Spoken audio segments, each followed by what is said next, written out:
제롬 파월은 왜 금리 인하를 0.25가 아닌 0.5로 B컷을 선택했을까?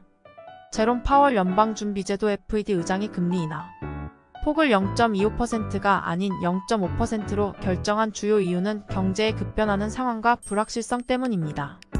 대외적인 경기 둔화 우려와 글로벌 무역 분쟁, 그리고 국내 경제 지표의 둔화가 주요 요인으로 작용했습니다. 연준은 이 같은 B컷을 통해 시장에 강력한 경기 부양 신호를 보내며 소비와 투자 심리를 회복시키려 했습니다. 또한 예정된 경제적 위험 요소를 사전에 차단함으로써 금융위기 가능성을 낮추고자 했습니다. 결론적으로 파월 의장의 결정은 경제의 안정을 위한 신속하고 단호한 조치였습니다. 하지만 금리 인하를 B컷으로 했을 때의 단점도 존재합니다. 첫째로, 금리가 급격히 낮아지면 통화 정책의 여력이 줄어들어 이후 발생할 수 있는 경제 위기에 대응할 수 있는 수단이 제한됩니다. 둘째, 금리 인하로 대출이 늘어나면서 자산 버블이 형성될 위험이 있습니다. 셋째, 금리가 낮은 상태가 지속되면 저축을 통한 재산 형성이 어려워지고 예금자들이 손실을 볼 가능성이 커집니다.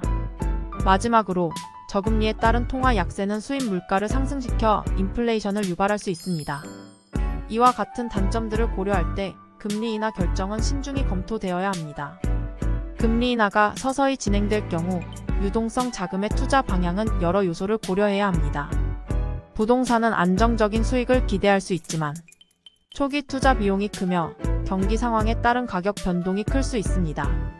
주식은 기업의 성장성을 반영하기 때문에 금리 인하로 인한 경기 부양 효과를 직접적으로 받을 수 있지만 변동성이 높아 신중한 접근이 필요합니다.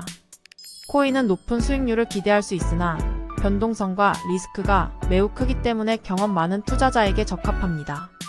마지막으로, 금은 안정자산으로서 인플레이션 해지와 포트폴리오 다변화에 유용할 수 있습니다.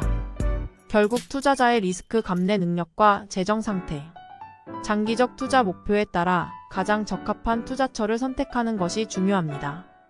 비트코인은 디지털 자산으로서 변동성이 크지만 장기적으로 높은 수익률을 기대할 수 있습니다. 최근 몇 년 동안 비트코인은 금융시장과 경제 상황에 상당한 영향을 받으며 주기적인 상승과 하락을 반복해왔습니다. 앞으로 비트코인이 오를 수 있는 이유 중 하나는 기관 투자자들의 참여 증가입니다. 많은 금융기관들이 비트코인을 자산 포트폴리오에 포함시키고 있으며 이로 인해 비트코인의 신뢰성과 안정성이 점진적으로 향상되고 있습니다. 또한 중앙은행의 통화 정책과 인플레이션 우려가 지속됨에 따라 디지털 자산에 대한 관심이 높아지고 있습니다. 향후 비트코인의 상승폭은 여러 요인에 의해 결정될 것입니다. 규제 환경, 기술적 발전, 경제 상황 등이 그 주요 요소들입니다. 비트코인이 얼마나 오를지는 예측하기 어렵지만 일부 전문가들은 현재 수준에서 2배에서 3배 이상의 상승 가능성을 언급하고 있습니다. 투자자들은 이러한 가능성과 함께 리스크를 신중히 고려해야 합니다.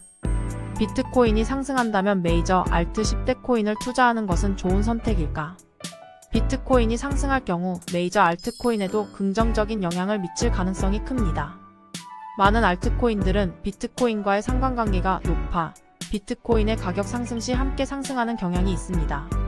특히 이더리움 ETH, 바이낸스 코인, BNB, 카르다노 ADM, 폴카닷 DOT 등은 이미 시장에서 영향력을 인정받고 있는 주요 알트코인들입니다. 이들 메이저 알트코인은 비트코인의 기술적 개선, 유동성 증가, 채택 확대 등 여러 긍정적 요소들이 반영될 수 있습니다. 다만 알트코인은 변동성이 크기에 비트코인의 하락 시 더 큰 타격을 받을 수도 있습니다. 따라서 투자에 앞서 각 알트코인의 기술적 배경과 시장 상황을 면밀히 분석하는 것이 중요합니다.